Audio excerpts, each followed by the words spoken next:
Bismillahirrahmanirrahim. Assalamualaikum Kak Su. Assalamualaikum warahmatullahi wabarakatuh. Jadi hari ini merupakan secara rasminya saya datang menyia Kak Su untuk praktikum ni lah. Dekat ni sekarang dekat kita dekat rumah hijrah, rumah pusat pemulihan dadah swasta. Jadi sebab sebelum ni pun kita banyak berbincang tentang praktikum ni melalui kita jumpa dalam Zoom, Kak Su mesej-mesej saya dekat WhatsApp. Jadi hari ni saya baru berkesempatan dan baru dapat melihatlah, kata dapat menyelia Kak Su pada hari ni. Jadi mungkin Kak Su boleh kongsikan dengan saya perkembangan praktikum Kak Su ni lah. Setakat ni doktor, alhamdulillah lah. Sebelum tu terima kasih juga lah doktor sudi datang tempat kita orang buat buat praktikal ni. Sepanjang praktikal selama lebih kurang dah nak masuk 2 bulan. Bulan lebih ni. Setakat ni alhamdulillah berjalan lancar, walaupun ada beberapa sedikit perkara kadang-kadang tak ikut kita punya jadual kan, tak lancar, tapi boleh settle lah. Sepanjang mula-mula asalnya saya praktikal dekat hijrah ni, awalnya ada masalah juga nak masuk ke tempat ni sebab masalah penerimaan daripada owner juga yang bimbang sebab ada prosedur daripada kerajaan kata COVID kan. Maksudnya orang umum, orang awam ni tidak mudah untuk diterima masuk, sama ada buat praktikal ke atau datang melawat dia orang ke, sebab itu apa dia orang yang berlatih kat sini pun dia ada had dikontrol juga untuk perjumpaan untuk menangani masalah COVID ni lah pada awalnya. Lepas tu saya ambil pendekatan, saya pun beritahu doktor dan penyelaras juga, kita cuba buat di tempat konsultan. Ada buat, tapi ni sekarang ni boleh link lah dengan rumah hijrah sekarang. Jadi untuk dapat klien tu lebih mudah. Pemandangan COVID pun sudah berangsur baik. Jadi perjalanannya tu kita nak buat sesi dan boleh berjumpa klien yang sebenar yang kita kehendaki kena dengan kita punya kita punya ni lah bidang kita kan, bahagian pencegahan pemulihan dadah ni. Jadi klien-klien kat situ bersesuaian lah. Alhamdulillah sangat dia orang pun bagi komitmen yang baik. Jadi saya pun mula-mula tu risau juga bila dengar yang Kak Su cakap belum ada tempat nak praktikum kan. Bila tengok ada rakan-rakan yang memang dah mula praktikumnya dekat mana ni, dekat Cure and Care tu kan. Jadi lama-lama bila Kak Su kata dah dapat tempat, mula lega lah pula saya dengar ni kan, senang hati lah sebab Kak Su dah dapat tempat untuk nak praktikum ni. Jadinya nampaknya Kak Su, bila Kak Su cakap tadi, bila walaupun dengan konsultan ni maknanya klien tu senang jugalah nak dapat. Kalau di tempat konsultan dia berbeza sedikit dengan rumah-rumah hijrah macam ni, memang sudah tersedia kliennya. Kalau rumah hijrah, kalau tempat konsultan ni macam kita orang champion konsultan nama dia, bawah Dr. Sufi, dia punya owner. Pada peringkat awalnya kita pun bimbang juga sebab kita pergi kat sana memang klien tak adalah tersedia, tapi kita perlu mencari, kita perlu buat promosi pada peringkat awal seperti mana yang dicadangkan oleh doktor juga kan. Kita perlu buat promosi kat luar, gunakan Facebook, WhatsApp, Telegram, rangkaian networking lain-lain lah orang kata, nak bagi sebar luas maklumat bahawa perkhidmatan kita ni percuma, boleh bantu untuk menarik minat klien-klien, dibuat secara percuma. Alhamdulillah setakat itu ada sambutan lah, dan owner kita pun membantu juga. Kalau ikutkan di tempat tu berbayar sebab syarikat swasta kan. Tetapi yang jadi masalahnya, bukan jadi masalah lah, yang nak tarik klien ni, kita kena promosi diri terlebih dahulu. Contohnya kes-kes hari ni banyak, cuma oleh kerana tempat tu berbayar, ingat kita pun memerlukan perkhidmatan berbayar untuk orang fikir 2-3 kali juga kan. Dan dia dengar kita ni seorang pelajar praktikum, jadi mungkin dia tak pilih menjadi pilihan pertama lah. Jadi dengan itu kita keluar, kita bukan saja kata promosi, kita keluar pergi orang kata dekat dengan masyarakat. Contoh waktu ada jalankan program kita bersama-sama dengan owner kita, bersama champion consultant tu, tim tu, dan lepas tu lah kita promosi diri dan alhamdulillah ada sambutan dekat Facebook pun. Kita bagi tahu dekat sekolah-sekolah yang pernah kita dia orang perkenal kita memang asalnya konselor. Alhamdulillah lah ada sambutan. Terutamanya dalam masalah kalau dekat konsultan tu lebih kepada masalah gadget dan masalah keluarga. Jadi maknanya tempat praktikum Kak Su ni, tempat Dr. Sufi ni banyak kes gadget dengan keluarga lah. Berlainan daripada rumah hijab tadi kita tahulah masalah ketagihan. Tadi. Jadi bila saya dengar dekat tu kata isu dia dah tak sama. Yelah, kita faham yang tumpuan Kak Su nak praktikum ni punya jaminan dadah. Tapi maknanya bila dapat dengan praktikum dekat dengan konsultan ni, dapat juga mengendalikan kes yang berbeza. Maksudnya bukan dadah je macam tadi kata gadget. Jadi bila Kak sudah berdepan dengan orang kata bidang yang berbeza ataupun ketagihan yang berbeza, macam mana Kak Su menangani? Maknanya macam mana cara Kak Su mengendalikan sesi pula kalau dengan klien yang ketagihan gadget pula? Jadi konsep sama aja kan. Kita buat sesi apa semua tu, kita dah tahu apa benda yang kita nak buat. Yang paling penting kita terima klien tu lah seadanya apa yang dia nak bercerita, bersedia berkongsi bersama kita. Macam biasa jugalah. Tapi walaupun isunya lain, isu berlainan di tempat hijrah ni lebih kepada ketagihan dengan nadah lah. Maksudnya di tempat Dr. Sufi ni, kalau kita panggil di center, champion center tu, macam-macam datangnya daripada keluarga, makcik-makcik, masalah anak-anak kan. Tapi itu pun rasanya tak lari, boleh lagi lah kita handle benda tu. Yang penting kita boleh terima dia dan dia bersedia berkongsi bersama kita.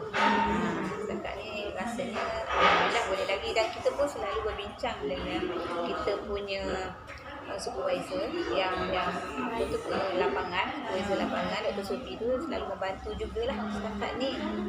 Di samping kita dengan apa yang doktor cadangkan selalu dari kelas tu lah. Jadi saya lega lah dengar bila bagaimana saya nampak Kak Su boleh mengendalikan sesi-sesi walaupun bukan pengususan dadah. Jadi maknanya untuk kes yang berlainan selain daripada dadah pun Kak Su boleh kendalikan. Jadi setakat ni macam mana perkembangan praktikal ni untuk orang kata dari segi pengumpulan jam ni macam mana lah? Pengumpulan jam tu memang kita ada buat sistem berjadual lah. Kita punya perancangan, maksudnya masuk minggu ke berapa kita dah ada berapa. Itulah maksudnya nak kena proaktif lah orang kata. Ada bantuan SD lapangan ni, supervisor lapangan. Jadi kita dapat klien-klien, ramai klien yang nak juga. Jadi kena susun betul-betul lah. Dan ada masalah sikit waktu COVID itulah agak terganggu sedikit. Sebab dia nak datang ke center tu ada masalah sikit dari segi perjalanan. Tapi untuk mempromosikan diri tu memang kita kena turun padang. Jadi maknanya walaupun kena turun padang tu, masalah tu tak jadi satu masalah yang besar lah yang Kak Su. Setakat ni kita usaha lah. Kalau ikutkan ada masalah juga, tapi atas bantuan ni rakan-rakan, konselor-konselor yang berhampiran, lepas tu rakan tim champion, boleh lagi lah dapatkan klien. Okay, jadi bunyinya ialah perjalanan sesi ataupun perjalanan praktikum Kak Su ni berjalan lancar lah daripada apa yang Kak Su kongsikan dengan saya ni, saya dapat rasa Kak Su selesa dengan tempat yang Kak Su praktikum sekarang ni. Okay, jadi kita balik pada perbincangan untuk penyediaan sesi pada hari ni. Saya tengok tadi sesi kaunseling individu bersama dengan pelatih rumah hijrah ni. Jadi mungkin Kak Su tadi sesi ketiga Masuk sesi ketiga dah. Okey, tadi masuk sesi ketiga. Jadi ialah saya dah baca dah laporan-laporan yang Kak Su tuliskan untuk sesi pertama dengan sesi kedua. Mungkin Kak Su boleh kongsikan dengan saya perkembangan klien Kak Su macam mana? Kalau dekat rumah hijrah tu memang masalahnya, isunya lebih kepada ketagihan lah. Bila tadi untuk sesi yang tadi pun sesi tagihan lah. Jadi perkembangan untuk klien yang Kak Su buat sesi tadi ni macam mana? Okey, yang ni saya bawa kepada yang terbaru tadi, sesi klien yang lebih kurang klien yang keempat. Klien keempat lah, sebab saya sudah buat 3 orang dah klien kat situ. Sebab dia orang kan tunggu hari Minggu je kan boleh buat sesi. Jadi yang ni klien keempat, sudah kali ketiga berjumpa lah tadi tu.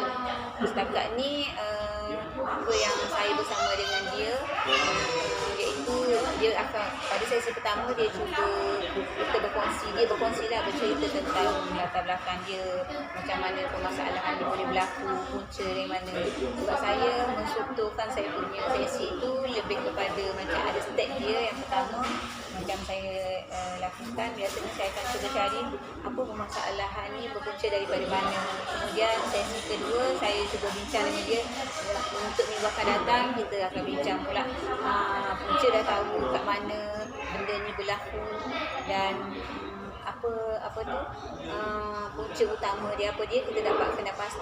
Kemudian kita tengok pula apa kesan dia ke atas tindakan yang dia lakukan tu yang jadi masalah pada dia, dan bawa kepada sesi ketiga ni kita dah tahu kesan-kesan dia, impak yang baik, impak yang buruk dia boleh nampak sendiri, kita bagi dia nampak lah dan dia boleh nilai sendiri. Kita pun kadang-kadang kita minta daripada klien sendiri untuk nampak mana yang lebih banyak, mana yang lebih buruk. Jadi apa kesan yang memang kita nampak dia klien walaupun tak ketagihan tapi dia masih rasional lah dari segi pemikiran dia orang tu, dan dia boleh terima cara pemikiran yang betul lah. Jadi dia sedar lah benda tu. Dan pada sesi ketiga ni kita bersama-sama kongsi dan melihat apa yang dia nak sebenarnya. Kita kongsi cara untuk atasi dan keluar daripada permasalahan dia mengikut apa yang dia hendaki. Itulah setakat ni untuk yang sesi kedua perkembangannya. Jadi baik, daripada penerangan Kak Su tadi untuk perkembangan klien ni, saya nampak sepertinya sesi yang Kak Su jalankan ni secara terancang. Berstruktur lah. Makna kata Kak Su mula melihat permasalahan klien ni, saya nampak dari segi permulaannya mencari punca kenapa klien ni terlibat dengan dadah. Lepas tu seperti Kak Su pun ada bincangkan dengan klien tentang kata kesan-kesan ataupun impak pada diri dia, dan akhirnya untuk sesi pada hari ni Kak Su ada bincangkan tadi alternatif kata tindakan yang akan klien ni ambil bila dia keluar. Jadi nampaknya saya nampak dah maknanya Kak Su dah mahir dah nampak mahir dalam mengendalikan sesi bersama dengan pelatih penyalahgunaan dadah ni. Jadi kalau kata ikut dalam sesi tadi, apa dekat bahagian mana yang Kak Su rasa susah untuk memahami apa yang klien cakap? Sebab tadi dalam sesi tadi saya ada nampak Kak Su ada macam stuck jugalah, macam terhenti kan bila klien tu cakap yang alternatif dan seterusnya. Nampak bila dia cuba huraikan macam Kak Su macam nak respon tu agak berat. Kenapa? Macam gini, macam biasanya dia orang ni yang ketagih-tagihan ni lah, dia cuba melindungi diri sendiri dia. Macam kita deny lah. Cuba kadang-kadang dia benda tu sebenarnya dia tak boleh lakukan. Sebenarnya dia boleh lakukan, cuba dia jadikan sebagai alasan. Dan saya sebenarnya dia start pada saya nak cuba confront dekat dia orang. Cuma kita tak berani, takutnya nanti kan dia tersalah dalam diri dia beranggapan kita tak terima dia. Jadi saya perlu ambil pendekatan, menggunakan satu kata-kata supaya dia ni memahami apa maksud saya. Gitu. Maksudnya saya masih lagi jaga dia. Cuma saya tak nak bahawa dia ni seolah-olah saya tolak dia terus dalam masa konferan tadi. Itu yang agak saya menggunakan berfikir sedikit, tak gunakan kata-kata apa untuk klien ni. Yelah, betul lah Kak Su. Jadi kalau dalam sesi kaunseling ni, kita ni selain kita walaupun kita nak meneroka klien, kita nak memahami apa yang dia cerita, kita pun kena berhati-hati dalam penggunaan kata-kata. Sebab masalah penagihan dadah ni dia ada trigger dia. Maknanya klien ni dia datang daripada orang kata keinginan yang berbeza-beza. Jadi kat situ bila Kak Su rasa bila nak cuba confront tapi tak agak-agak sebab risau mungkin akan melukakan hati klien. Nanti jadi macam yalah, dalam part nak meneroka tu takut klien terhenti nak bercerita. Jadi yalah, saya nampak apa ni dalam sesi tu tadi dalam keadaan macam tu. Sebab tu saya minta penjelasan Kak Su, kenapa Kak Su rasa macam tu kan. Jadi apa lagi yang Kak Su rasa mungkin kalau bukan dalam sesi yang tadi ni ataupun dalam sesi-sesi yang lain, mungkin Kak Su rasa ada cabaran ataupun kesukaran. Ya ni lah. Kadang-kadang biasalah klien ni, kita waktu kita berbincang, kita minta benda lain kan, kita minta penerangan lain. Dia pergi cerita benda lain, pengalaman lama. Kita dah sesi pertama dah tanya dah pengalaman. Jadi dia bawa pula cerita ke lain. Jadi kita kena pandai-pandai lah, jangan ikut sangat. Kita perlu pandai. Itulah kadang-kadang terpaksa ikut juga. Sebab kan kita kan dalam konsep menerima. Cuma dengar dulu ke peringkat awal memang lama lah juga. Untuk sesi ketagihan biasanya bawa sesi ni lama.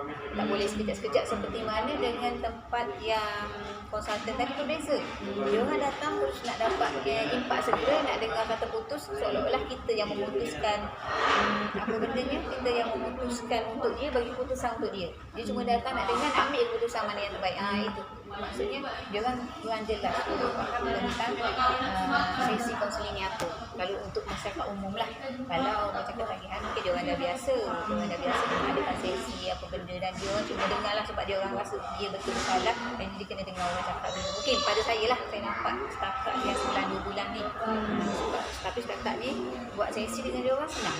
Alhamdulillah, dia orang ikut dulu kita. Macam dia orang pun sama-sama belajar dengan kita. Tapi kalau untuk masyarakat umum ni, kadang-kadang dia pula tukang bagi nasihat macam ni. Contoh buat kelompok ke apa semua kan, kita kata kelompok, kita bersama-sama bantu. Tak, dia pula cakap ini tak betul, ini betul. Jadi pemahaman sesi tu lain juga lah. Itu yang kelompok tadi, saya dah campur dah. Okay, jadi maknanya Kak Su dah mula untuk memahami keunikan setiap orang. Jadi maknanya ialah sikit tadi bila Kak Su sentuh tentang orang kelompok, keadaan kelompok, bila dia ramai kat dalam kelompok ahli itu, pandangan ataupun pemikiran dia berbeza-beza. Jadi dari sinilah sebenarnya peranan Kak Su sebagai kaunselor, cuba membawa ataupun menarik klien untuk fokus pada apa yang nak dibincangkan. Di samping tu jangan lupa menggunakan kemahiran-kemahiran asas dalam kaunseling ni supaya setiap sesi tu dapat dijalankan dengan baik. Maknanya selain daripada pendekatan ataupun teori yang Kak Su gunakan, kemahiran asas kita ni dia menjadi satu senjata yang mana untuk kita meneroka permasalahan klien. Jadi baik, saya gembira dengar bila Kak Su dapat lah orang kata macam mana menjalankan sesi ni, dan tadi saya pun sendiri dapat tengok Kak Su mengendalikan sesi individu. Jadi saya nampak perubahan pada diri Kak Su yang mana sebelum ni keyakinan tu kurang. Sebab bila ada dalam ialah masa kita berjumpa dalam Zoom tu, Kak Su ada katakan macam risau dengan klien yang macam ni, macam mana nak buat. Tapi akhirnya bila Kak Su berkongsi dengan saya pengalaman-pengalaman sesi-sesi selepas tu, saya nampak Kak Su semakin boleh mengendalikan sesi. Jadi boleh kata saya dah tak risau sangat lah. Bukan kata tak risau sangat, dah tak risau. Sebab saya yakin Kak Su boleh menjalankan sesi ni seterusnya dengan baik. Ini pun sebab doktor juga yang tunjuk ajar kan. Jadi saya nampaklah juga satu-satu benda ni nak kena buat selalu. Kalau kita lama tinggal lah, benda tu nak korek balik kita jadi lupa. Tapi setakat ni alhamdulillah lah. Sebab kita buat dalam tempoh 2 bulan ni selalu hari-hari. Jadi benda tu macam dah biasa, jadi macam dia keluar sendiri je. Macam tu lah. Okay, baik. Kak Su, saya cuma nak tanya pandangan Kak Su lah. Yelah, bila kita kan sentiasa berhubung, saya pun sentiasa bertanya tentang Kak Su, kat mana tak faham. Apa yang Kak Su rasa? Apa yang Kak Su rasa bila doktor tanya? Saya sentiasa mengambil berat lah. Okay. Pada saya suka. Pada saya suka, saya senang lah sebab banyak benda yang saya nak belajar kan dalam tempoh praktikum ni. Sedang saya pada peringkat awal rasa keliru juga dengan diri kita ni. Betul ke tidak ke? Kalau tidak, doktor datang, doktor tanya, adalah feedback yang saya boleh tahu tentang diri saya. Setakat mana betul ke yang saya buat ni, takut saya syok sendiri ke. Dan saya pun nampak seperti mana yang doktor terapkan. Macam waktu sesi, doktor kata, kalau macam ni kita patut buat macam ni, kalau macam ni. Jadi saya lebih yakin lah untuk mengadakan sesi seterusnya. Nampak arahnya tu. Macam diberi panduan lah, ada panduan lah. Taklah saya berjalan sendiri. Kalau pada saya suka. Sebab apa-apa masalah boleh saya kongsi kan. Apa jalan yang saya nak bawa kat mana tu kadang-kadang ada isu juga. Ada isu-isu saya contoh lah. Klien yang bentuk agensi, saya pernah tanya ke doktor, macam mana saya nak handle benda ni? Sama ada saya boleh ambil ke atau tidak ke? Dari segi etika, saya patut ke tidak ke? Jadi benda-benda itulah yang susah untuk saya buat keputusan. Dengan adanya doktor datang menyia dan membantu saya lebih mudah. Jadi maknanya, yelah, sama-sama lah. Saya, apabila saya orang kata membimbing Kak Su, kita ni sama-sama dalam proses belajar. Dan apa yang saya tanya ni untuk membantu penyediaan saya untuk akan datang lah. Sebab saya pun nak tahu juga feedback Kak Su, apa perasaan Kak Su. Sebab yelah, mana tahu Kak Su rasa terganggu ke dengan saya senantiasa bertanya khabar Kak Su kan. Sebab kenapa jadi macam tu? Sebab yang awal tadi saya cakap lah, bila saya pun rasa macam risau Kak Su sebab tempat praktikum belum dapat kan. Tapi jadi bila mana saya pun nampak progres Kak Su yang semakin baik dan orang kata berkembang dengan baik lah. Jadi kerisauan tu dah boleh kata dah tak ada lagi dah.